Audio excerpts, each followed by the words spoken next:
Assalamualaikum warahmatullahi wabarakatuh. Dan selamat pagi para rekan-rekan guru SMP Negeri 19 Samarinda. Sebelumnya saya mengucapkan terima kasih telah bersedia dan menyempatkan waktu untuk hadir pada hari ini, di mana saya akan melakukan sosialisasi tentang budaya positif. Sebelumnya saya akan mengenalkan diri terlebih dahulu, walaupun mungkin kita sudah saling berkenal. Nama saya Jati Pramono SPD. Saya di sini sebagai CGP atau calon guru penggerak angkatan 10 yang berasal dari SMP Negeri 19 Samarinda, Kota Samarinda, Kalimantan Timur. Baik Bapak Ibu, di sini sebelum kita masuk kepada materi yang akan saya sajikan, selayaknya saya akan memberikan pertanyaan pemantik dulu, di mana tadi materi yang akan saya sajikan adalah tentang budaya positif. Jadi di sini saya akan mencoba memberikan beberapa pertanyaan pemantik yang nanti bisa rekan-rekan sekalian untuk menyatakan setuju ataupun tidak. Baik, yang pertama, hukuman dapat mendisiplinkan anak. Kira-kira dari rekan-rekan sekalian, apakah ada yang setuju dari pernyataan ini bahwa hukuman dapat mendisiplinkan anak? Ada? Tidak ada. Baik, boleh dijawab dalam hati, boleh disampaikan ya teman-teman sekalian ya. Untuk yang kedua, pemberian hukuman dengan hal positif seperti membaca atau membersihkan halaman sekolah dapat meningkatkan disiplin anak. Kira-kira ada yang setuju?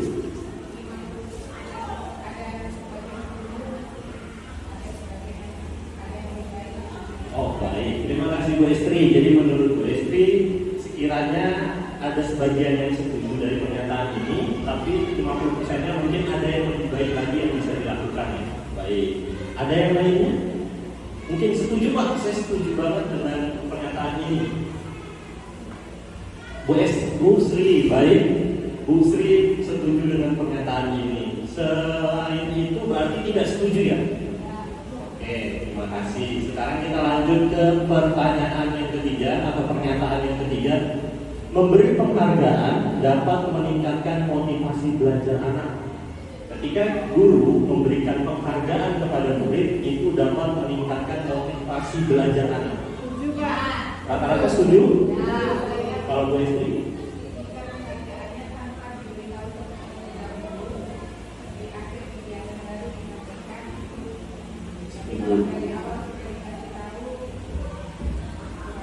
Oke baik, berarti ada perbedaannya.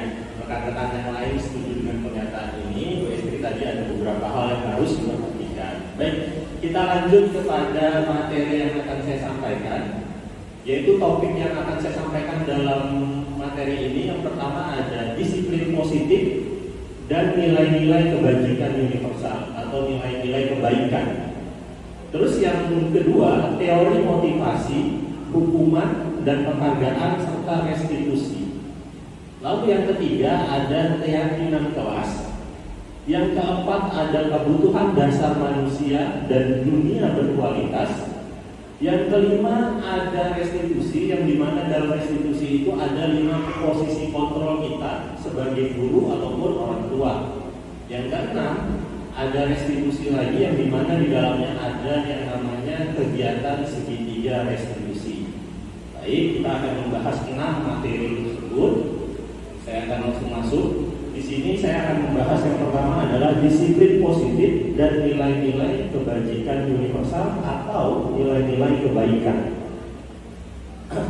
Sebelumnya kita akan melihat di mana sebuah perubahan paradigma. Perubahan paradigma dari teori kontrol atau teori pilihan. Nah, di sini menarik rekan-rekan sekalian. Jadi ilusi itu kan sebuah bayangan yang terlihat nyata padahal tidak nyata. Jadi yang terjadi saat ini itu banyak sekali ilusi yang terjadi dalam dunia pendidikan, khususnya antara guru dan murid. Jadi dalam teori kontrol itu ada beberapa ilusi yang dipandang bahwa sebenarnya ini tidak fakta atau tidak nyata, hanya sekedar ilusi. Yang pertama, ilusi guru mengontrol murid. Dalam pandangan saat ini kita melihat bahwa guru itu bisa mengontrol murid. Tapi di dalam teori kontrol dan teori pilihan itu hanyalah sebuah ilusi. Terus yang kedua, ilusi bahwa kritik dan membuat orang merasa bersalah itu dapat menguatkan karakter. Jadi ketika kita sebagai guru itu mengkritik dengan cara membuat siswa atau anak menjadi rasa bersalah, itu sebenarnya ilusi kalau dia bisa menguatkan karakter. Terus yang ketiga, ilusi bahwa semua penguatan positif itu efektif dan bermanfaat. Jadi ketika kita menjadi guru, kita sering memberikan penguatan positif, itu adalah sesuatu yang efektif. Itu sebuah ilusi. Terus yang terakhir, ilusi bahwa orang dewasa memiliki hak untuk memaksa. Jadi kita sebagai guru ataupun orang tua, dalam pandangan saat ini kita memiliki hak untuk memaksa, khususnya kepada anak kita ataupun peserta didik kita. Jadi dalam teori kontrol dan teori pilihan itu sebuah ilusi. Nanti kita akan bahas kenapa itu bisa menjadi ilusi. Baik, di sini perubahan paradigma stimulus respon, teori kontrol dan teori pilihan. Siapa sesungguhnya yang memiliki kontrol? Di sini saya bikin dua tabel. Stimulus respon ini itu yang biasa terjadi pada saat ini, baik di dunia pendidikan ataupun di keluarga. Teori kontrol pilihan tadi yang saya jelaskan. Yang tabel pertama, kita mencoba mengubah orang agar berpandangan sama dengan kita. Itu biasa sering kita lakukan. Kita meminta, bahkan mungkin memaksa orang atau peserta didik kita mempunyai pandangan yang sama dengan kita. Nah, ini loh yang terbaik, ini loh yang bagus, ini loh yang seharusnya. Itu yang sering kita lakukan. Tetapi dalam teori kontrol seharusnya adalah kita berusaha memahami pandangan orang lain tentang dunia. Ketika siswa melakukan sesuatu, itu dia punya pandangan tersendiri.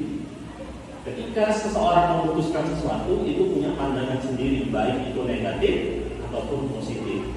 Terus yang selanjutnya, perilaku buruk dilihat sebagai suatu kesalahan. Itu umumnya pada saat ini.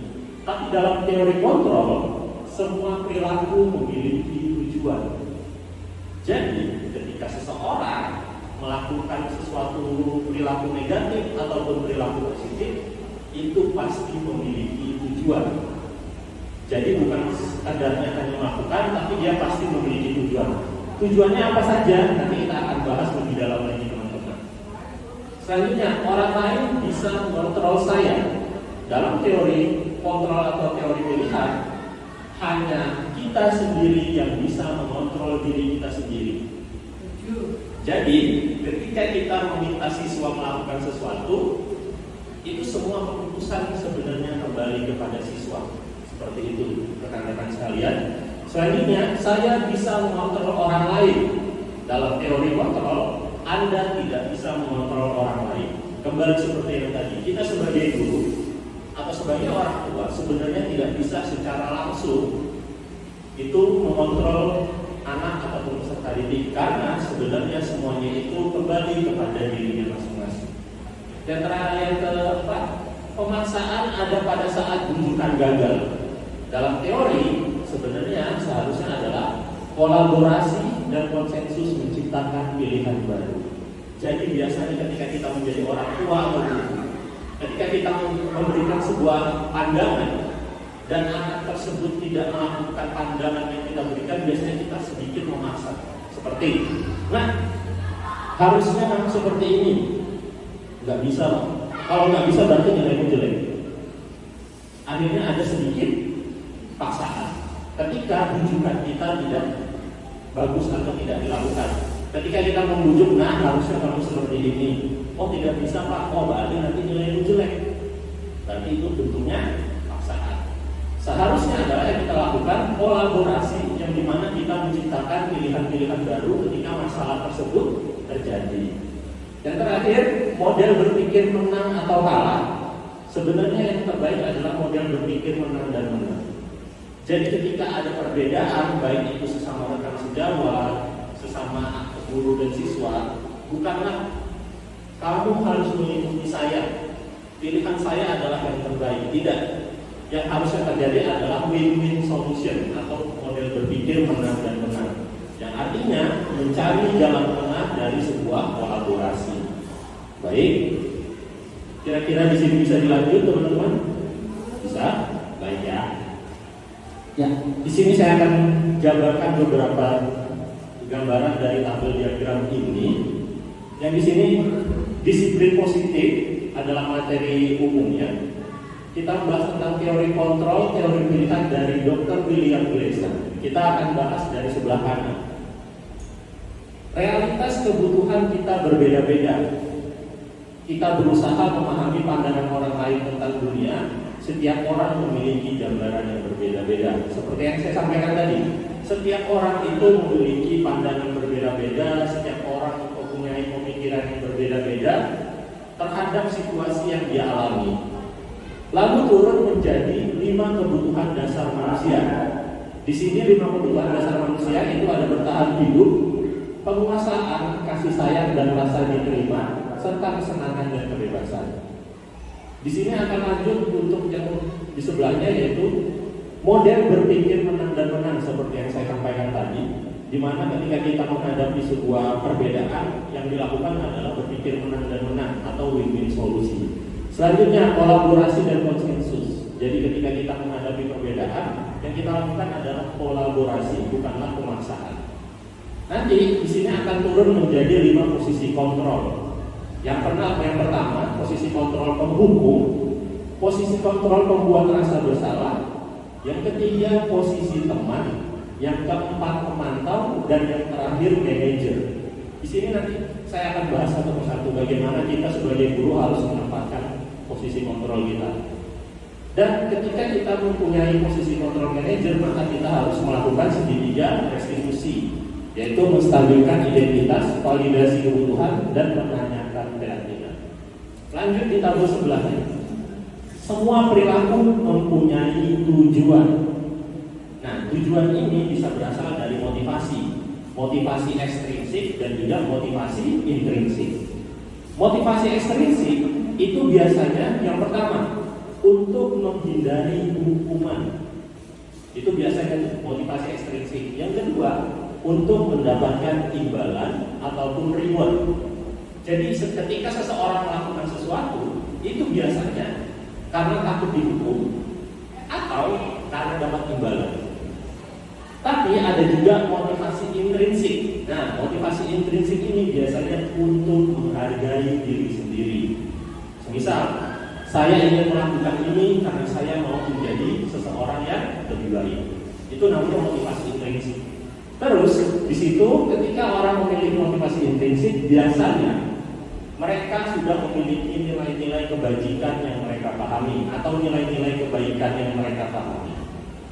Dan setelah itu maka akan dibentuk menjadi sebuah keyakinan kelas ataupun keyakinan sekolah. Di tabel yang paling ujung, Anda tidak bisa mengontrol orang lain, hanya Anda yang bisa mengontrol diri Anda. Kenapa?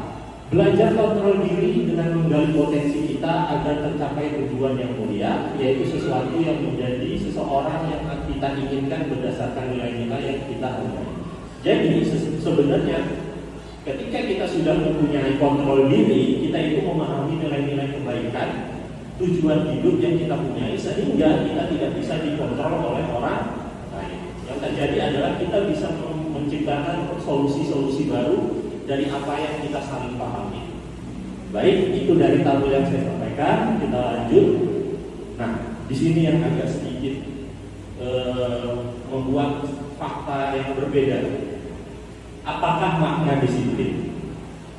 Rata-rata mungkin rekan-rekan sekalian itu memahaminya adalah disiplin itu berarti anak yang patuh tata tertib.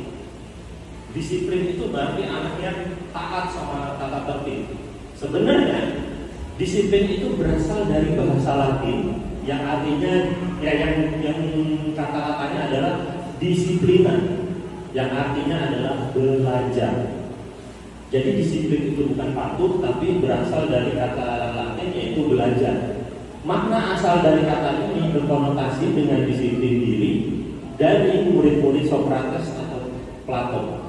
Jadi Socrates dan Plato ini filsuf dari Yunani.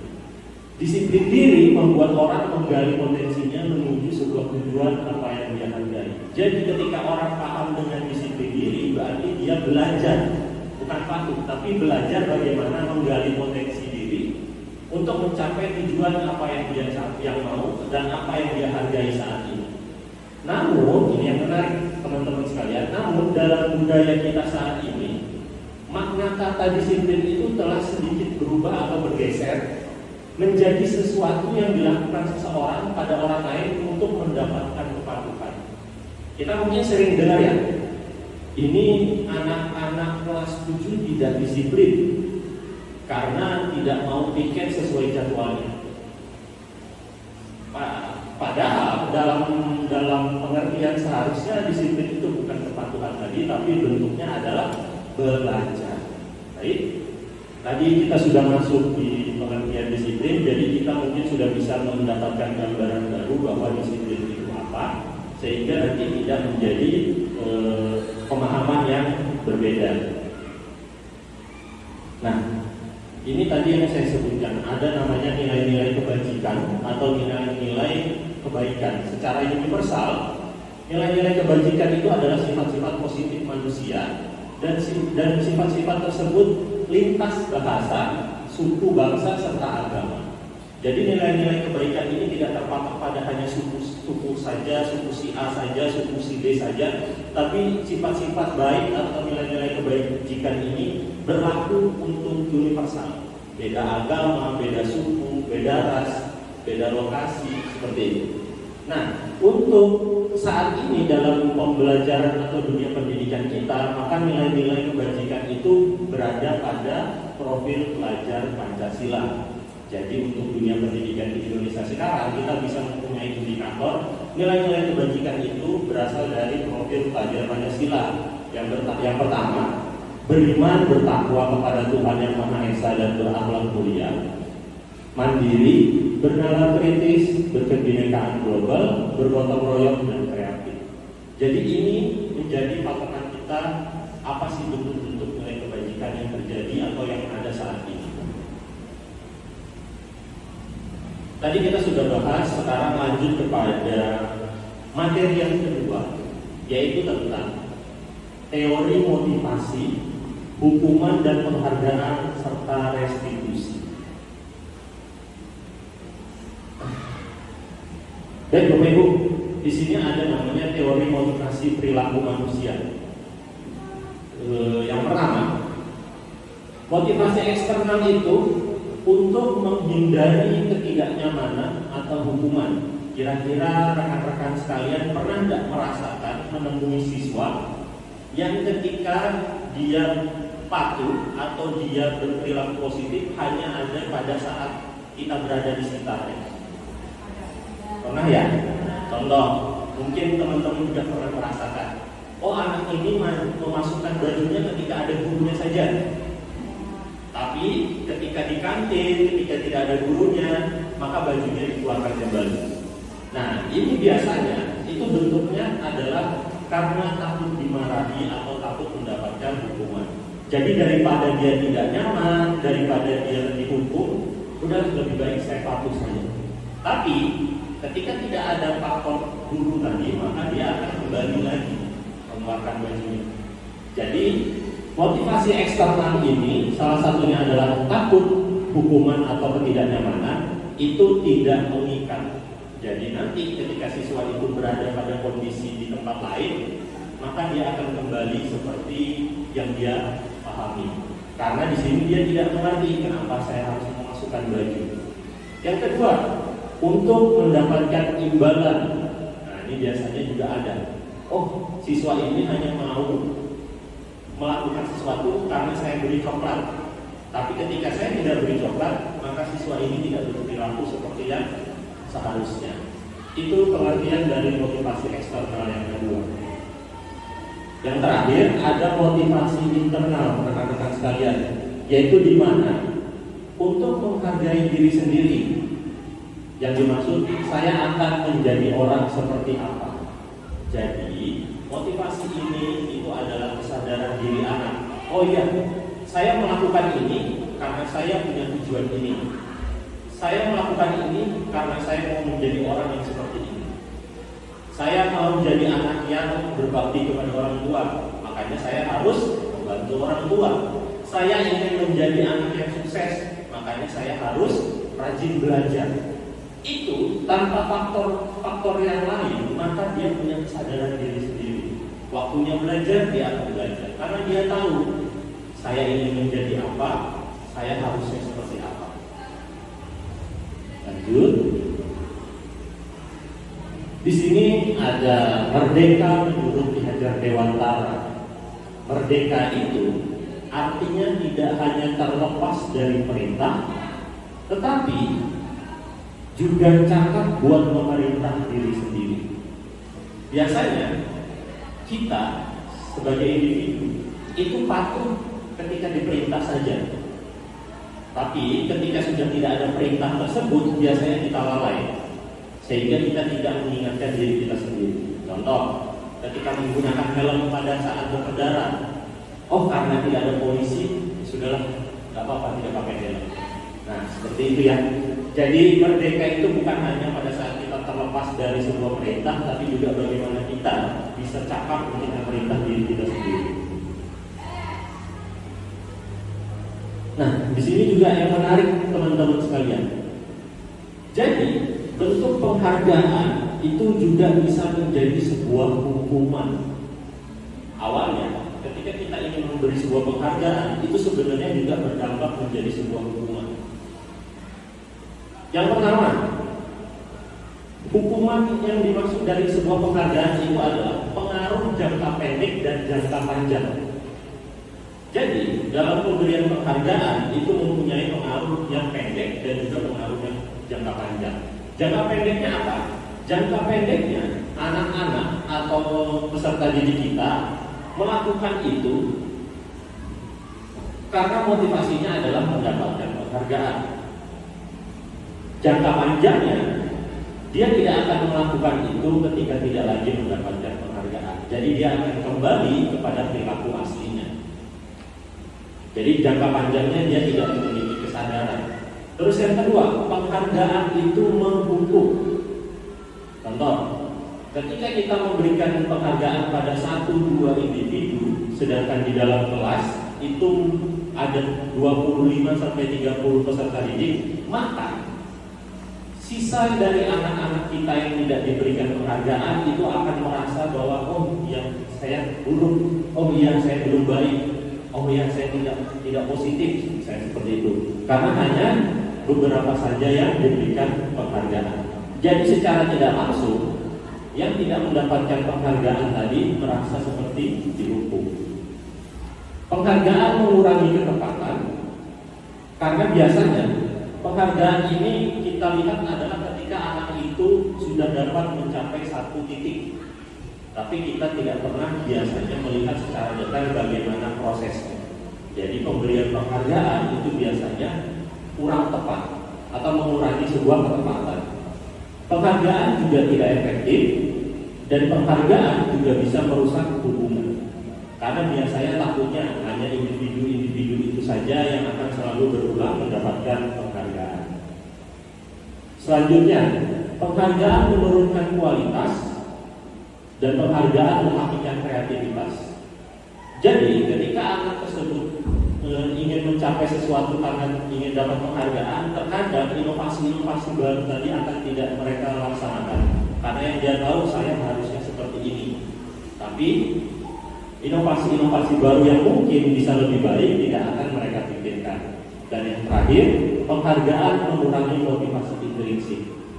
Karena ketika anak melakukan perilaku positif hanya untuk penghargaan, maka kesadaran dirinya terhadap sebuah perubahan yang lebih baik tidak akan tumbuh. Nah, jadi ketika kita sebagai guru ingin memberikan motivasi atau apresiasi, maka harus memperhatikan beberapa hal. Ketika kita ingin memberikan sebuah sebuah apresiasi atau menyatakan bahwa anak ini sudah lebih baik, kita harus memperhatikan beberapa aspek. Yang pertama, beri pengakuan secara khusus. Jadi kita harus bisa melihat pemberian apresiasi ini secara khusus. Kembali seperti tadi, setiap orang memiliki kesiapan belajar yang berbeda-beda. Setiap siswa memiliki kemampuan belajar yang berbeda-beda. Jadi setiap kekhususan tadi harus kita beri apresiasi secara langsung ataupun individu. Yang kedua, beri pengakuan secara pribadi. Ketika kita memberikan secara pribadi, anak akan merasa bahwa oh ya, saya diperhatikan. Oh ya, Bapak Ibu guru tahu proses saya. Jadi bentuk-bentuk pengakuan secara khusus dan pribadi tadi itu juga penting. Selanjutnya, beri pengakuan kepada semua murid.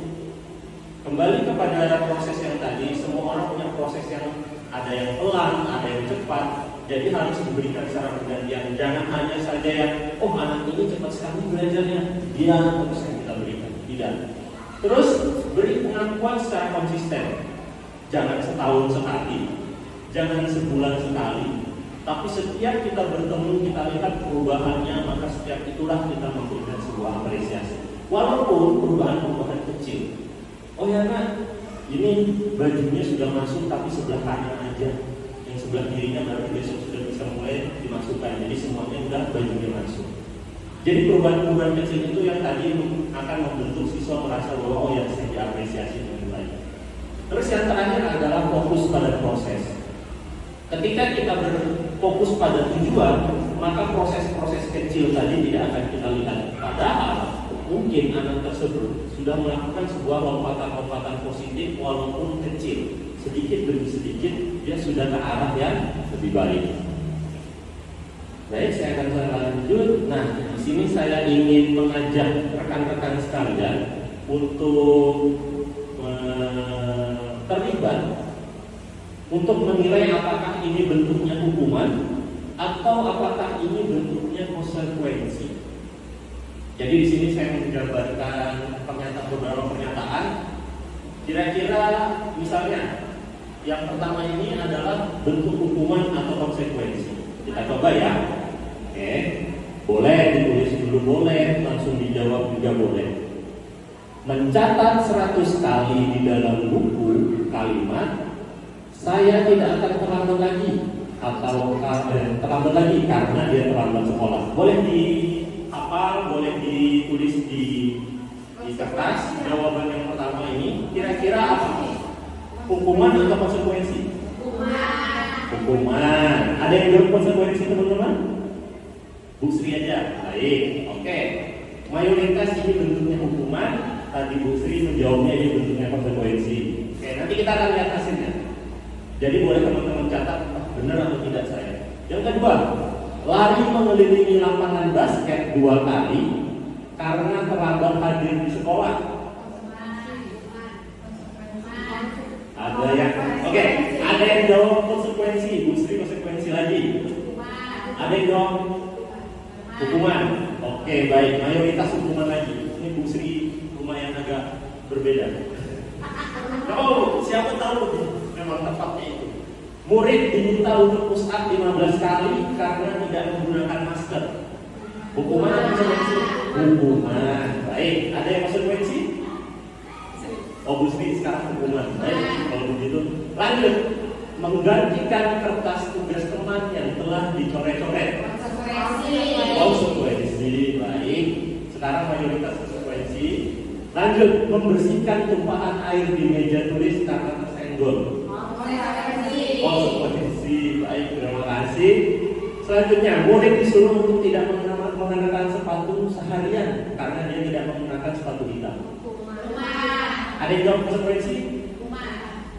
Bu Sri? Oke, sekarang sepakat konsekuensi. Hukuman. Nah, ini yang terakhir nih. Lari mengelilingi lapangan basket 2 kali karena terlambat 10 menit saat pelajaran PJOK. Oke, ada yang jawab konsekuensi? Bu Sri konsekuensi, yang lainnya hukuman. Baik, kalau gitu sudah siap kita lihat hasilnya. Bismillah.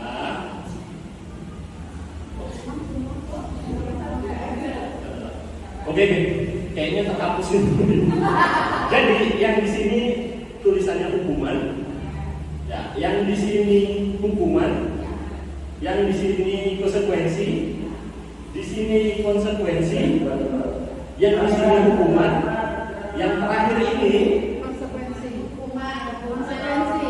Yang terakhir adalah konsekuensi. Kenapa?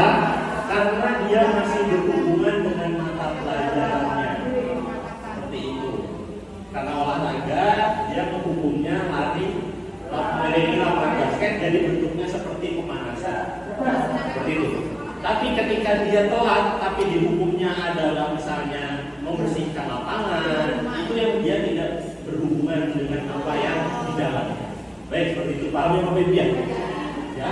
Ditambahkan seandainya di situ kita melihat yang misalkan bagian terakhir tadi ya. Ya. Lari mengelilingi lapangan basket 2 kali karena terlambat 10 menit Ya. untuk misalkan untuk mengganti momen-momen yang dia sudah lewati. Ya. Nah, kalau itu kita paham bahwa Oh, ya. dia melakukan itu karena memang dia harus melakukan step itu. Baik, betul. Ada juga yang contohnya seperti yang Anda sampaikan tadi. Contohnya semisal ketika anak ini terlambat datang ketika ujian, jadi dia terlambat 10 menit ketika masuk, maka dia akan paling terakhir pulang dari kelas 10 menit yang tadi dia terlambat. Nah itu tadi seperti yang Anda contohkan. Jadi ada penambahan dari apa yang kesalahan tadi. Tapi di sini mungkin tadi yang saya mau sampaikan adalah ketika kita menjadi guru atau menjadi sebuah guru, kalau ketika anak masuk dan kita ingin memberikan sebuah konsekuensi, maka hubungkanlah dengan apa yang kita terapkan dalam sebuah pekerjaan. Jadi jangan yang tidak berhubungan. Contoh misalnya dia tadi telat 10 menit ketika pelajaran PJOK, terus kita suruh dia panjat pohon kelapa, kan tidak berhubungan, atau bersihkan toilet, maka itu tidak berhubungan. Baik, terima kasih Bapak Ibu sekalian. Kita lanjut. Nah, di sini ada perbedaan antara hukuman dan konsekuensi. Mungkin tadi ada beberapa teman yang kurang pas, maka di sini kita akan coba pahami. Hukuman sesuatu yang menyakitin dan harus terjadi. Biasanya tidak ada hubungannya dengan pelajaran, tidak ada hubungannya dengan apa yang dia lakukan kesalahannya. Karena misalnya contoh, anak ini menumpahkan air pada lantai kelas, bukannya disuruh ngepel, tapi malah dia disetrap atau malah dijemur. Jadi tidak ada hubungannya. Konsekuensi adalah sesuatu yang harus terjadi. Jadi ketika dia menumpahkan air, ya maka yang harus dilakukan adalah membersihkan air tersebut. Membuat sakit fisik maupun hati untuk jangka panjang. Benar, membentak, memarahi, memaki, itu mempunyai efek, baik itu secara verbal ataupun langsung. Konsekuensi membuat anak merasa tidak nyaman dalam jangka waktu yang pendek, karena dia harus menyelesaikan apa yang tadi sudah dia lakukan sebuah kesalahan. Kalau hukuman itu malah bentuknya menjadi sebuah denda. Hukuman anak membenci sebuah kedisiplinan. Kalau konsekuensi anak menghargai sebuah kedisiplinan. Hukuman itu bentuknya paksaan.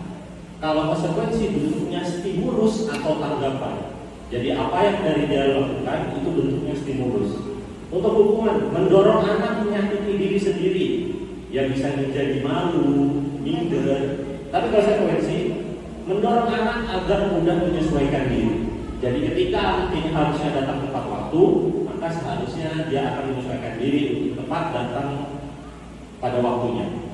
Hukuman konsep diri yang buruk, konsekuensi akan membentuk konsep diri yang baik. Hukuman anak belajar untuk menyembunyikan kesalahan, karena biasanya daripada saya dihukum lebih baik saya berbohong. Konsekuensi anak belajar untuk mematuhi sebuah peraturan, karena dia tahu ketika dia membuat sebuah kesalahan, dia hanya perlu memperbaiki kesalahannya. Terus hukuman, marah, rasa bersalah, dipermalukan, merasa tidak dihargai. Konsekuensi kehilangan hak, dibuat tidak nyaman, diasingkan sementara. Jadi bentuknya tidak berkepanjangan, jadi hanya kehilangan hak. Contohnya tadi ketika dia harusnya pulang jam 10, karena dia telat maka dia pulangnya jam 10 lewat 10. Hanya seperti itu bentukannya. Jadi ini perbedaan dari sebuah hukuman dan juga perbedaan dari sebuah konsekuensi. Baik, saya akan coba lanjut. Ini ada yang namanya restitusi. Mungkin sebagian rekan-rekan sudah ada yang tahu apa itu restitusi, dan mungkin ada yang belum tahu apa itu restitusi. Restitusi adalah proses menciptakan kondisi bagi murid untuk memperbaiki kesalahan, sehingga mereka bisa kembali kepada kelompoknya dengan karakter yang lebih kuat atau lebih baik. Restitusi juga merupakan proses kolaborasi yang mengajarkan murid untuk mencari solusi untuk masalah yang mereka hadapi dan membantu murid berpikir tentang orang seperti apa yang mereka ingin jadikan pada diri mereka. Jadi ada beberapa kata kunci. Jadi yang pertama, restitusi itu menciptakan kondisi murid itu berfokus untuk memperbaiki kesalahan, bukan menebus kesalahan. Terus mereka juga bisa siap untuk kembali kepada lingkungannya. Dia tidak merasa malu, dia tidak merasa minder. Terus dia kembali itu juga dengan kepercayaan diri atau karakter yang lebih baik. Misalkan dia jadi malu karena kita hukum, apakah dia bisa siap kembali kepada lingkungannya? Tidak, karena yang ditakutkan dia akan menjadi olok-olokan. Maka dengan segitiga restitusi, maka dia siap untuk memperbaiki diri dan juga siap untuk bersosialisasi kembali. Terus restitusi itu bentuknya kolaborasi, bukan bagaimana si A harus turun menurut dengan si B, tapi bentuknya mencari sebuah solusi dari masalah dan membantu murid untuk mempunyai tujuan atau mengenal dirinya, dia ingin menjadi karakter yang seperti apa. Ini menurut dosen pada tahun 2004. Nah, ini jadi restitusi itu memiliki sebuah ciri-ciri. Ada 9 ciri-ciri restitusi. Yang pertama, bukan untuk menebus kesalahan seperti yang saya sampaikan tadi, bukan untuk menebus kesalahan, namun untuk belajar dari kesalahan. Nah, ini yang biasanya konsepnya agak berbeda seperti yang lalu-lalu pernah kita lakukan. Jadi kesalahan itu adalah sebuah bentuk bagaimana kita belajar untuk menjadi lebih baik. Bukan kesalahan itu harusnya ditebus. Tapi contoh, ketika kita belajar maka kita berasal dari yang tidak tahu. Apakah tidak tahu itu menjadi sebuah kesalahan? Tidak. Karena apa? Ketidaktahuan itulah kita akan belajar untuk menjadi tahu. Maka kesalahan itu terjadi supaya kita untuk belajar dari sebuah kesalahan untuk bisa menjadi lebih baik. Yang kedua, memperbaiki hubungan, baik itu antara guru dengan siswa, yang dimana nanti siswa akan merasa lebih nyaman untuk dalam penyelesaian masalah. Yang ketiga, restitusi itu bentuknya tawaran, bukan sebuah paksaan. Yang keempat, restitusi menuntut untuk melihat ke dalam diri, bagaimana dia yang harus mempersiapkan dirinya. Yang kelima, restitusi mencari kebutuhan dasar yang mendasari tindakan. Restitusi diri adalah cara yang paling baik. Yang ketujuh, restitusi fokus pada karakter bukan tindakan. Yang kedelapan, restitusi fokus pada solusi. Yang kesembilan, mengembalikan murid yang berbuat salah pada kelompoknya. Seperti yang saya jabarkan tadi, ketika anak ini melakukan sebuah kegiatan restitusi, maka anak-anak ini akan siap kembali kepada lingkungannya karena dia akan menjadi diri yang lebih baik. Anak ini juga akan bisa fokus dalam penyelesaian masalahnya karena yang kita cari adalah penyelesaian solusi. Yang dimana anak ini akan tahu apa yang harus dia lakukan ke depannya dalam memperbaiki diri. Bukan bagaimana dia, oh kalau saya salah berarti saya harus menebus dengan menulis, menebus dengan lari di tempat, seperti itu. Baik, Bapak Ibu, bisa saya lanjutkan? Selamat. Ya, di sini saya akan bahas tentang keyakinan kelas. Mungkin akan sedikit apa ya ini keyakinan kelas? Keyakinan kelas itu nanti akan berbeda dengan peraturan kelas. Kita akan coba bahas.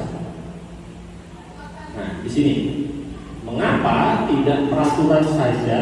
Mengapa harus keyakinan?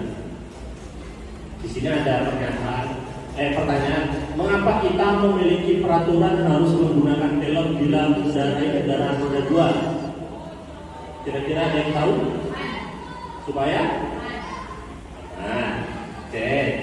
Mengapa kita memiliki peraturan 3M? Menggunakan masker, mencuci tangan, dan menjaga jarak ketika COVID kemarin. Karena supaya baik. Mengapa kita memiliki peraturan harus datang tepat waktu pada saat mengikuti pelatihan? Supaya tertib, misalnya begitu. Nah, ini untuk mendukung motivasi intrinsik kembali ke nilai-nilai atau keyakinan-keyakinan yang lebih menggerakkan seseorang dibanding mengikuti serangkaian peraturan. Nah, ketika kita biasanya pertanyaan-pertanyaan ini, contohnya yang pertama, mengapa kita memiliki peraturan? Karena kebiasaannya adalah kita tidak punya kesadaran diri untuk keselamatan kita, sehingga perlunya dibentuk sebuah peraturan. Bahkan peraturannya ada dendanya, misalnya seperti itu. Supaya apa? Supaya kita patuh. Ketika ini tadi tidak ada petugasnya, maka kita bisa berpikir, oh ya, nggak usah pakai helm, orang cuma dendam. Makanya dibentuk peraturan. Padahal kalau kita memiliki sebuah keyakinan intrinsik, mau ada aturan, mau ada petugasnya, maka kita tetap melakukan hal itu. Jadi yang lebih enak adalah ketika kita memiliki sebuah keyakinan baik, daripada kita harus berpatokan pada peraturan. Karena ketika peraturan itu tidak ada yang menegakkan, maka kita akan melalaikan itu. Nah, di sini Bapak Ibu sekalian, di sini ada peruntukan di mana dalam budaya positif itu memiliki beberapa tahapan. Yang pertama, dalam lingkungan sekolah kita harus membuat sebuah peraturan terlebih dahulu. Apa sih yang mau kita bikin ketaatannya dan lain-lainnya. Baru dari peraturan yang kita percaya ini, maka kita bentuk menjadi sebuah keyakinan. Bukan menjadi sebuah peraturan. Jadi dari peraturan kelas kita buat menjadi keyakinan kelas. Ketika keyakinan kelas ini sudah terbentuk, maka menjadi lingkungan yang positif.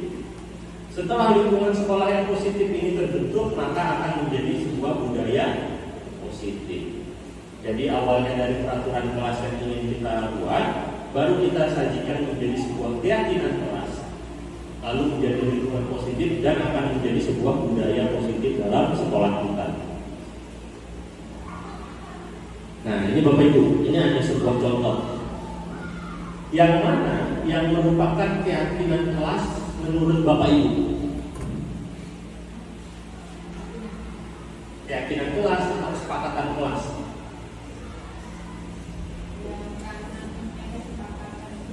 Yang ini yang bentuknya keyakinan dan kesepakatan kelas Bu ya. Baik. Ada lagi?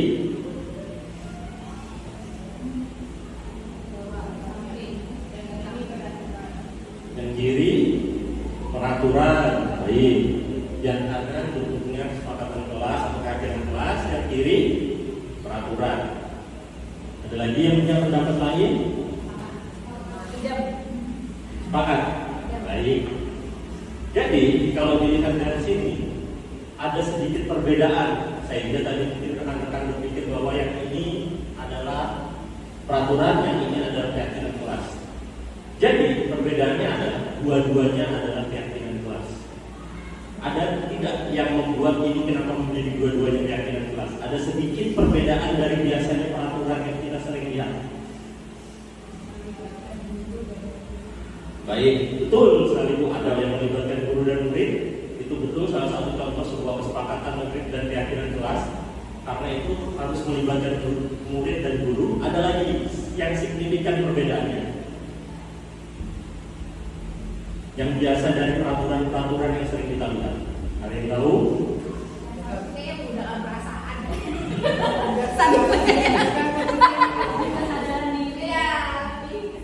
Betul, kesadaran diri. Ada satu yang biasanya sering kita lihat di mana-mana ketika itu bentuknya peraturan. Pasti diawali dengan dilarang. Itu yang berbeda. Di sini tidak ada kata tidak boleh, dilarang, tidak. Tapi semuanya menggunakan kata-kata positif, kata-kata yang memotivasi. Jadi biasanya ini betul, dilarang merokok. Nah, itu biasanya kata-kata dilarang berlari, dilarang membuang sampah bukan pada tempatnya. Itu biasanya yang bentuknya peraturan. Tapi kalau bentuknya kesepakatan kelas, buanglah sampah dengan baik di tempatnya, seperti itu. Jadi bukan ada kata-kata larang. Ya, ini bentuk-bentuk dari sebuah peraturan. Jadi ketika kita ingin membuat sebuah keyakinan kelas, maka kita buat dulu peraturannya, maka kita akan buat bahasanya yang positif. Seperti itu Bapak Ibu. Contoh, selalu kembalikan buku pada tempatnya. Itu peraturan yang kita yakini, dan nanti kita akan buat bagaimana bahasa ini menjadi sebuah bahasa yang motivasi dan juga bahasa yang positif. Seperti itu. Yang kedua, dilarang mengganggu orang lain. Nah, keyakinan kelasnya itu kita bisa buat contohnya saling menghormati sesama teman. Seperti itu.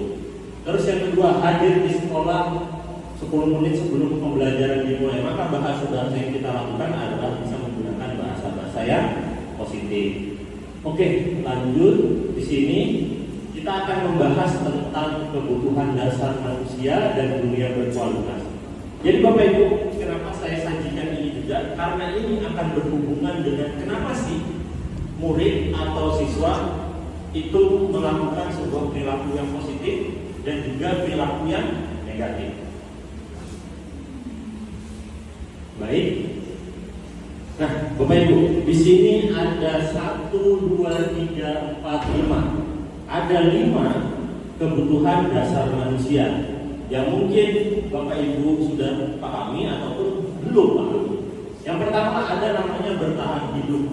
Jadi bertahan hidup itu adalah kebutuhan manusia. Kenapa kita bekerja? Karena mau bertahan hidup. Kenapa kita mencari makan? Karena kebutuhan bertahan hidup. Yang selanjutnya kasih sayang dan rasa diterima. Kira-kira di sini ada nggak yang tidak perlu rasa kasih sayang? Pasti semuanya perlu. Karena itu sebuah kebutuhan. Atau rasa diterima oleh orang lain juga pasti perlu. Karena itu sebuah kebutuhan. Lanjut, penguasaan. Nah, di sini ada yang menarik. Kenapa penguasaan itu perlu menjadi sebuah kebutuhan? Penguasaan itu sedikit sama dengan namanya pengakuan. Jadi penguasaan dan pengakuan itu sudah termasuk dalam sebuah kebutuhan. Lanjut, kesenangan.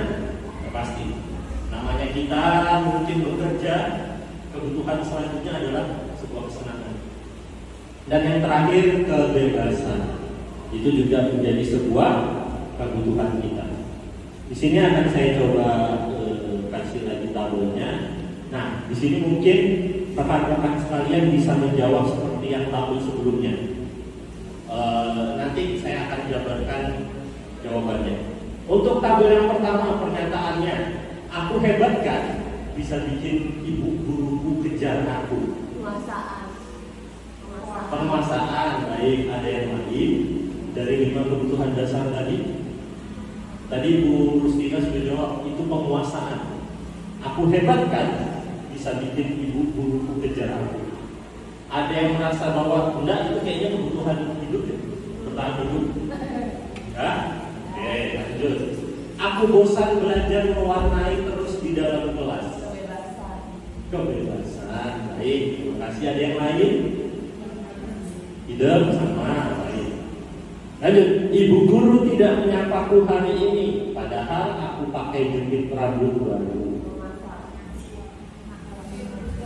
Rasa sayang. Oke, kasih sayang dan pengakuan dan ya tadi pengakuan. Baik.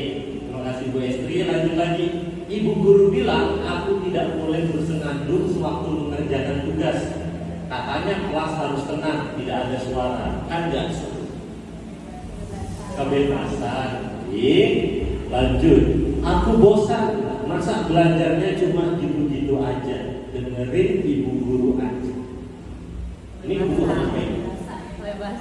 Kebebasan lagi. Ibu kejar aku karena ibu guru sayang aku. Kasih sayang. Baik, kita lihat mungkin kita bisa koreksi mandiri. Kira-kira ada yang kurang tepat? Ya, yang saya ingin tadi kayaknya di sini ya.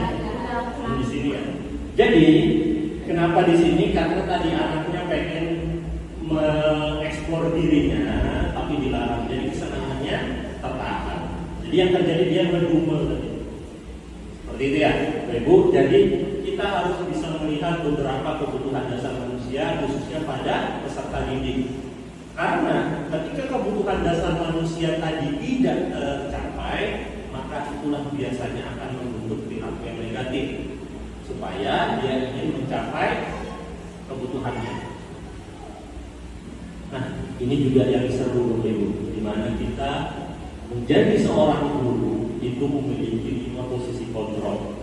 Sekarang saya ingin mengajak rekan-rekan sekalian kembali merefleksi pada dirinya. Oh, saya ini guru yang pada posisi apa ya selama ini? Oh, ternyata selama ini saya itu namanya posisi kontrol ini. Oh, selama ini ternyata saya sudah sudah melakukan 5 posisi kontrol. Atau malah saya selama ini tidak punya posisi kontrol. Saya seperti itu. Jadi saya akan coba bawa teman-teman untuk merefleksi diri sendiri. Baik, melalui serangkaian riset yang didasarkan teori kontrol William Glasser, Diana Goshen berkesimpulan ada 5 posisi kontrol yang umum dan biasa diterapkan oleh seorang guru ataupun orang tua. Kelima posisi kontrol yang umum terjadi atau ada itu adalah penghukum, pembuat rasa bersalah, teman, pemantau, dan yang terakhir manajer. Nah, ini yang harus kita perhatikan. Kira-kira kita ada dalam posisi seperti apa? Yang pertama, posisi penghukum. Kita sebagai orang tua atau guru. Seorang penghukum bisa menggunakan hukuman fisik ataupun verbal. Orang-orang yang menjalankan posisi penghukum senantiasa mengatakan bahwa sekolah memerlukan sistem atau alat yang dapat menekan murid. Jadi aturan-aturan itu, sistem itu dibikin untuk menekan peserta didik atau murid. Yang tujuannya adalah harus patuh dan taat, bukan belajar. Guru yang menerapkan posisi penghukum akan berkata, patuhi aturan saya, atau awas saja, atau kamu aja selalu salah, selalu pasti kamu yang terakhir selesai. Ini bahasa-bahasa menghukum. Atau misalnya kamu lagi.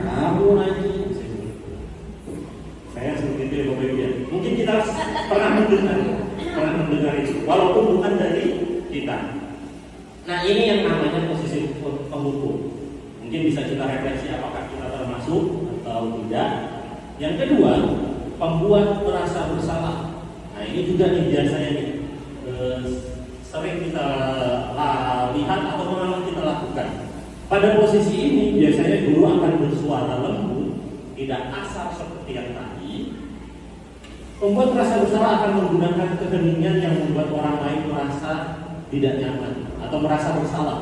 Contoh, ibu sangat kecewa dengan kamu, padahal menurut ibu kamu itu anak yang baik. Seperti itu. Contoh juga, berapa kali bapak ibu harus kasih tahu kamu?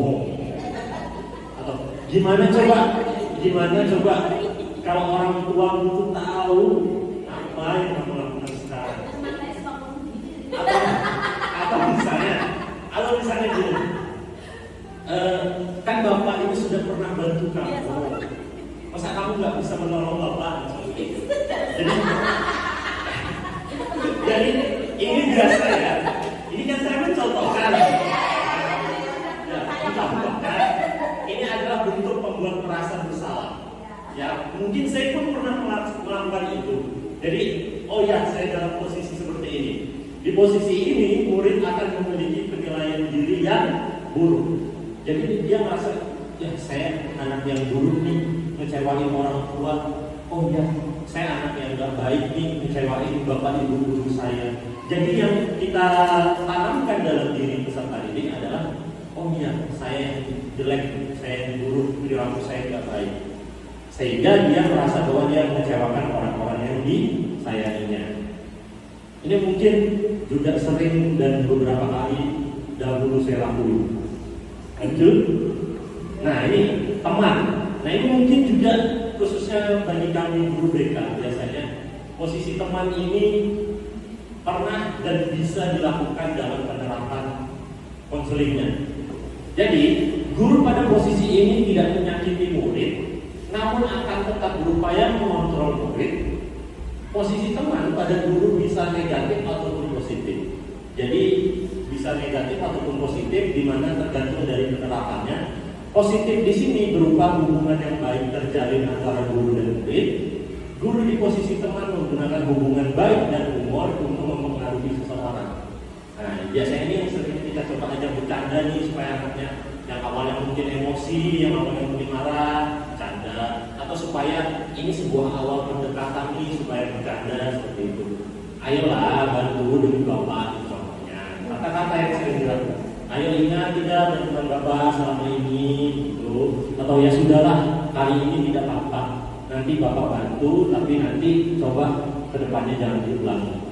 Jadi anak itu merasa sebuah kedekatan dengan gurunya.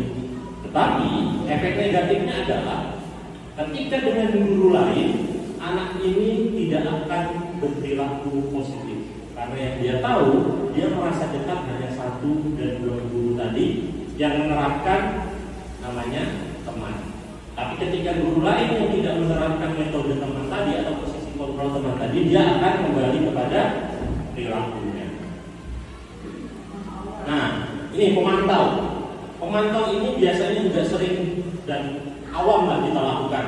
Yang dimana kita di sini membentuk diri menjadi kontrol untuk mengawasi.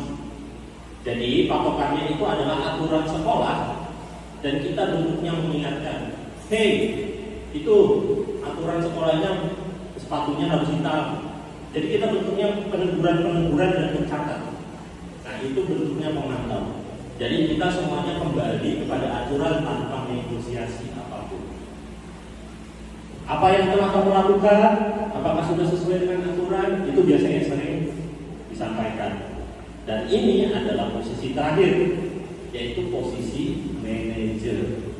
Nah, manajer adalah posisi di mana guru berbuat sesuatu bersama dengan murid. Jadi ketika dia dalam posisi ini, dalam penyelesaian masalahnya, guru itu menempatkan diri untuk berkolaborasi dengan siswa untuk dalam penyelesaian masalahnya. Contoh nih, ketika dalam sebuah permasalahan, kata-kata yang sering dia ucapkan apa yang kita yakini, apa yang kita pahami, apa yang kita sepakati, apakah kalian ingat apa yang kita pahami. Nanti saya akan tunjukkan sedikit contoh tentang penerapan segitiga restitusi. Apakah kamu meyakininya bahwa ini adalah perbuatan yang baik? Apakah kamu meyakininya apakah ini perbuatan yang tidak baik? Jika kamu meyakini ini adalah bukan perbuatan yang baik, apakah kamu bersedia untuk memperbaikinya? Dan apa rencana ke depannya ketika kamu tahu bahwa ini tidak baik, dan apa yang kamu mau lakukan untuk memperbaikinya? Jadi bahasa-bahasa, arah-arah perkataan seperti itu yang biasanya dilakukan oleh seorang guru dengan peran manajer. Tugas seorang manajer bukan untuk mengatur perilaku seseorang, tapi kita membimbing murid untuk dapat mengatur dirinya. Seorang manajer bukan memisahkan murid dari kelompoknya, tapi untuk mengembalikan murid kepada kelompoknya. Jadi kita sebagai guru dengan posisi kontrol manajer mempersiapkan murid untuk menyadari sebuah perbaikan yang dia pahami. Dan kita harus juga membimbing dia dan mempersiapkan dirinya supaya dia bisa kembali ke dalam kelas atau ke dalam lingkungan sekolah dengan perilaku yang lebih baik yang dia pahami.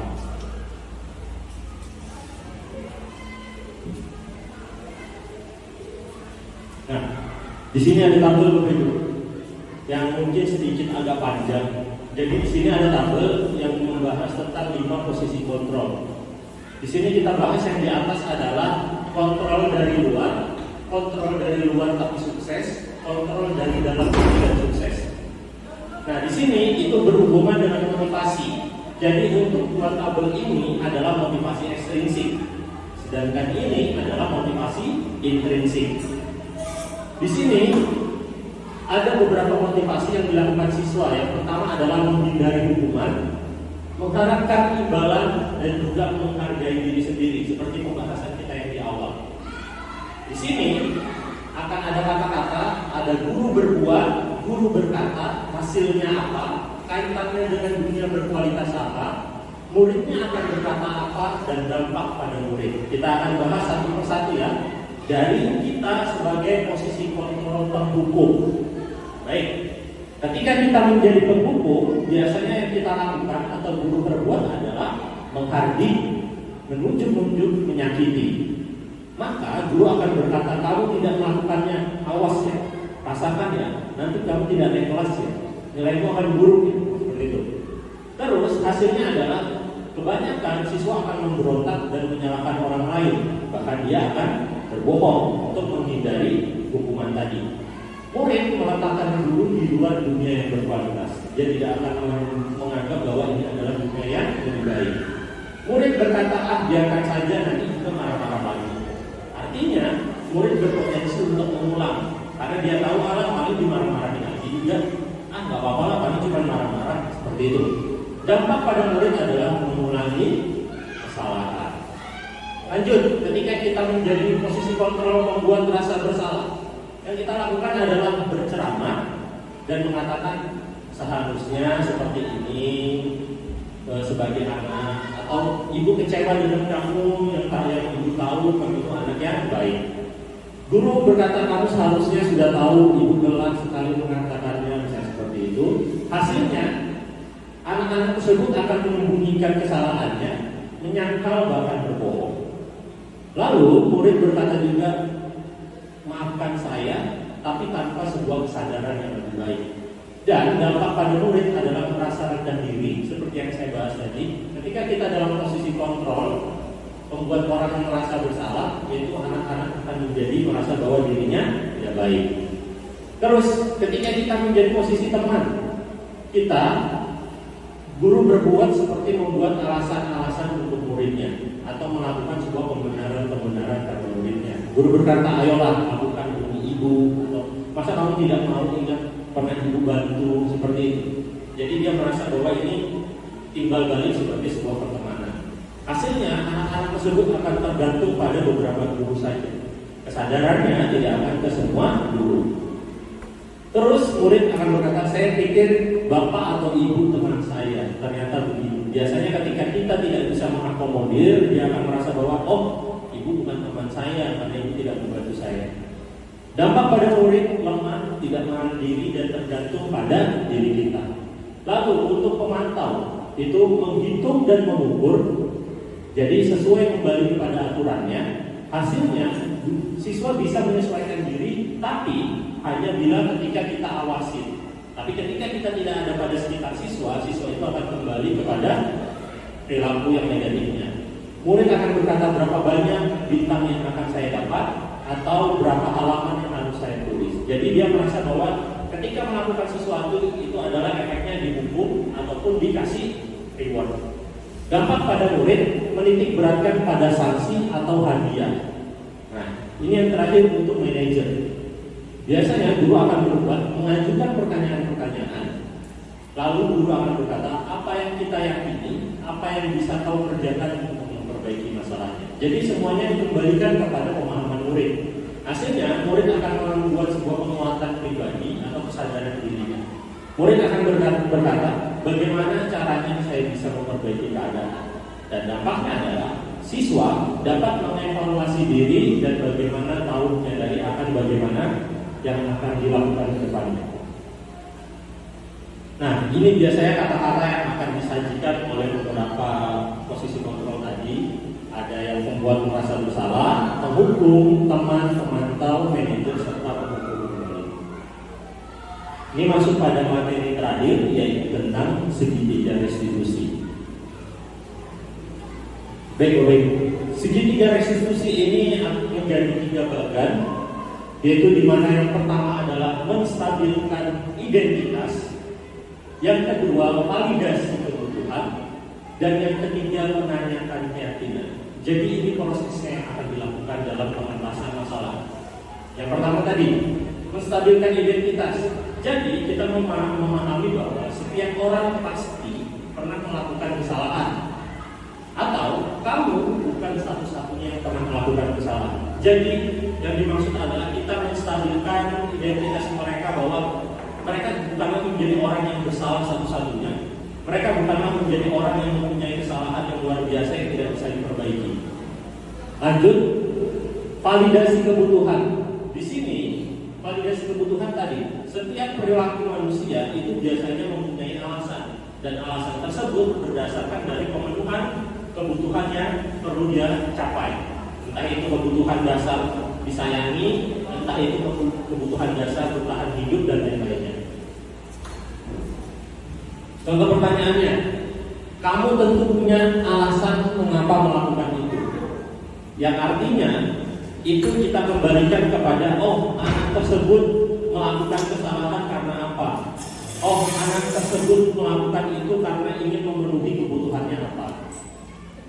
Adakah cara yang lebih efektif untuk mendapatkan apa yang kamu butuhkan?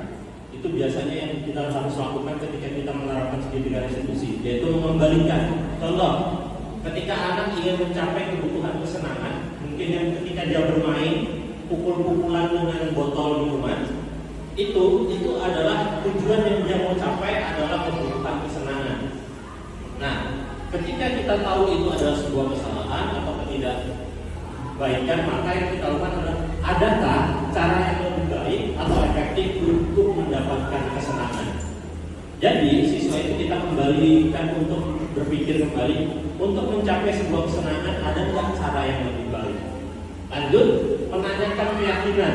Tadi, ketika kita sudah menerapkan sebuah keyakinan kelas, maka kita kembalikan semua perilaku itu kepada keyakinan. Nilai-nilai apa yang kita sepakati?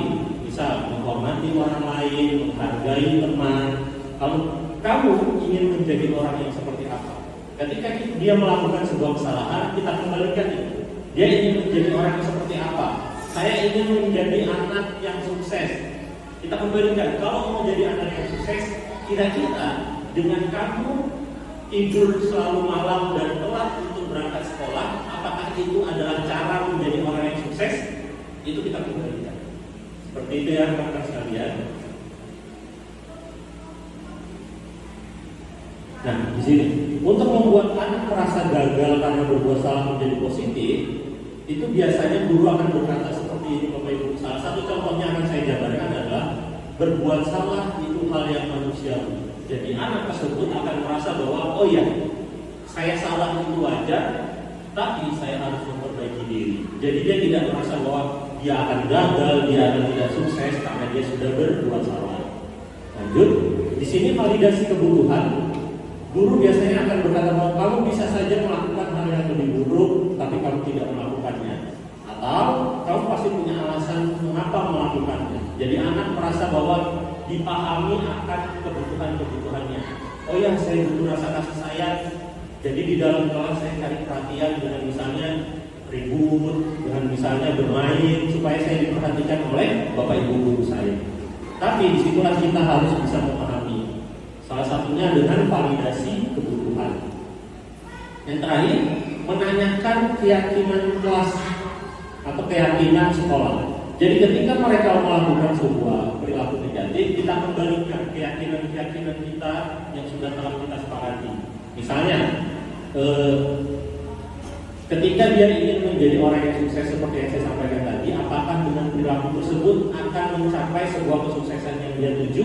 Itu kita kembalikan sehingga dia tahu bahwa itu perlu dievaluasi. Nah, ini salah satu contoh saya sudah melakukan segitiga restitusi. Nanti saya akan tunjukkan videonya. Izin sebentar, saya akan menunjukkan videonya.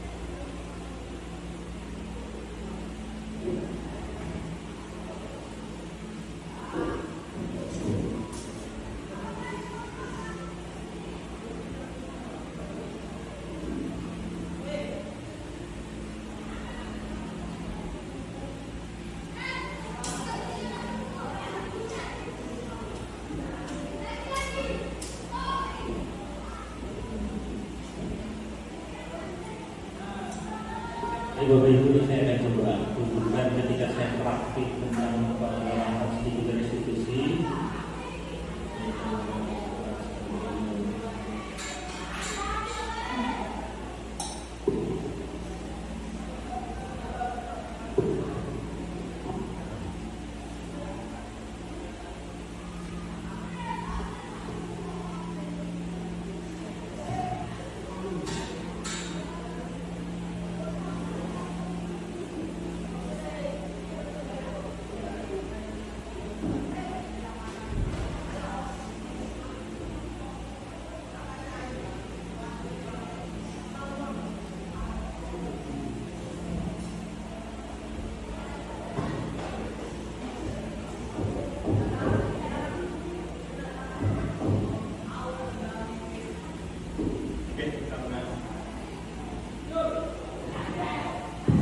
Karena ini mic-nya dan soundnya tidak terhubung, coba saya gambarkan sedikit.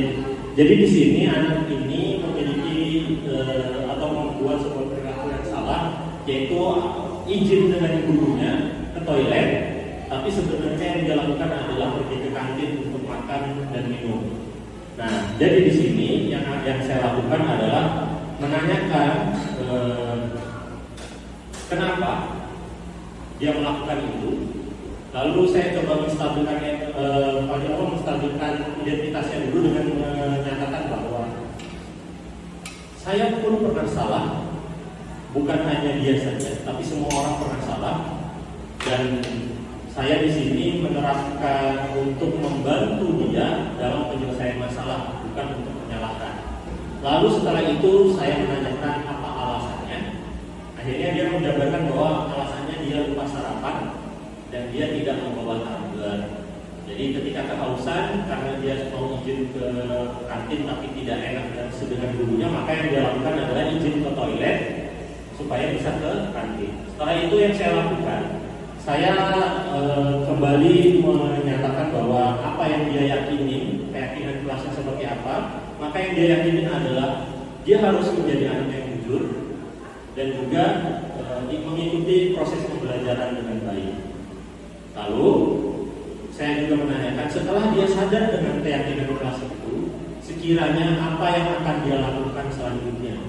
Maka dia juga menyadari bahwa yang seharusnya dia lakukan selanjutnya adalah sebelum berangkat sekolah, maka dia harus sarapan terlebih dahulu dan juga membawa botol air minum untuk ketika dia haus di dalam kelas, dia hanya cukup perlu izin untuk minum sebentar kepada gurunya. Nah, jadi setelah itu juga saya akan menanyakan, kira-kira kapan siswa tersebut akan melakukan perubahan perilaku yang tadi dia sampaikan. Dan siswa tersebut menyatakan bahwa mulai besok dia akan melakukan perubahan tersebut. Jadi dia sudah tahu apa yang ingin dia lakukan, dan siswa tersebut juga sudah menyatakan bahwa dia tahu kapan melakukan kegiatan-kegiatan yang dia sampaikan tadi. Baik, Bapak Ibu,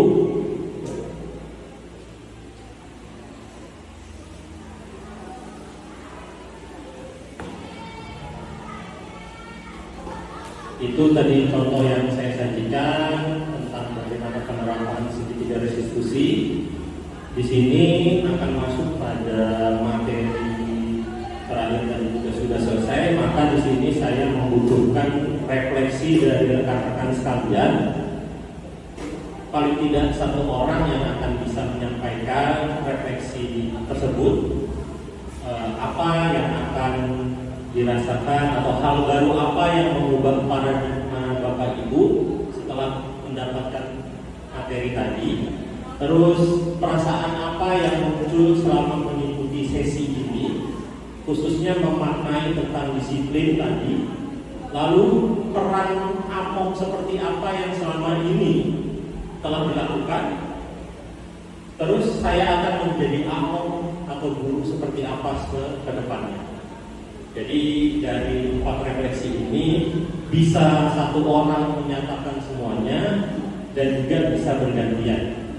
Baik, untuk refleksi yang pertama, kira-kira hal baru apa yang mengubah paradigma Bapak Ibu dari apa yang tadi telah didapatkan? Kira-kira siapa yang bisa memberikan refleksi ini?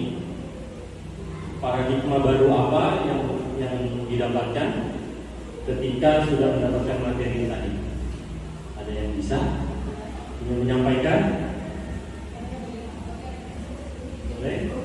Ibu boleh.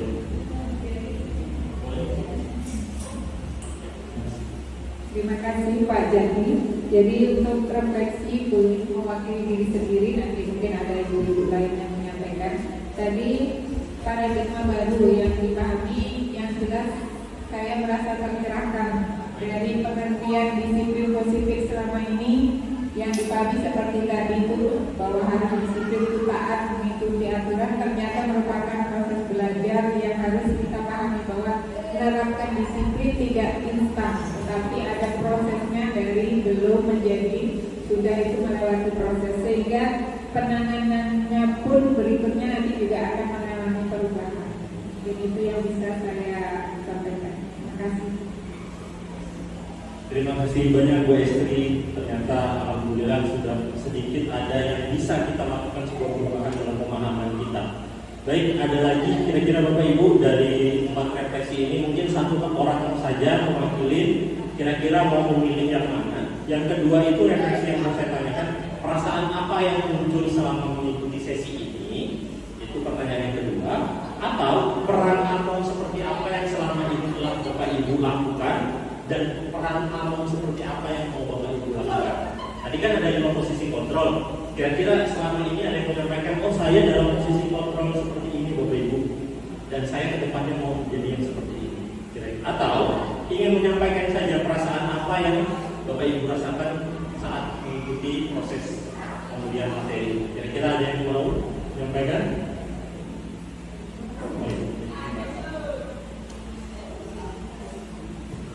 Ya, sebelumnya saya ucapkan terima kasih kepada Bapak Jati Pramono. Saya di sini sebagai guru mendapatkan pemahaman yang lebih segar. Ya, senang karena mendapatkan pemahaman yang lebih segar tentang bagaimana penanganan perilaku siswa yang tidak diinginkan dengan cara yang lebih konstruktif, dengan cara yang lebih positif. Di sini saya mulai kayaknya berupaya nanti ke depan, jika ingin menangani perilaku siswa yang tidak diinginkan, maka kita memerlukan atau lebih fokus kepada restitusi daripada hukuman. Kemudian yang kedua, mungkin untuk penanganan permasalahan siswa harus berbasis kepada akar permasalahannya, yaitu apa yang dibutuhkan, kebutuhan dasar dari manusia atau siswa, gitu ya. Jadi demikian yang saya sampaikan. Baik, terima kasih Bu Estri dan Bu Helda tadi telah menyampaikan refleksinya. Maka dengan itu juga penyampaian sosialisasi tentang budaya positif hari ini itu juga telah selesai. Semoga apa yang saya sampaikan tadi bisa mendapatkan mendapatkan positif yang akan kita bisa lakukan ke depannya. Hal-hal positif yang bisa kita terapkan ke depannya. Jadi untuk hari ini saya ucapkan terima kasih kepada Bapak Ibu sekalian, dan saya mohon maaf mungkin ada salah-salah kata, dan sampai ketemu di pertemuan selanjutnya. Assalamualaikum warahmatullahi wabarakatuh.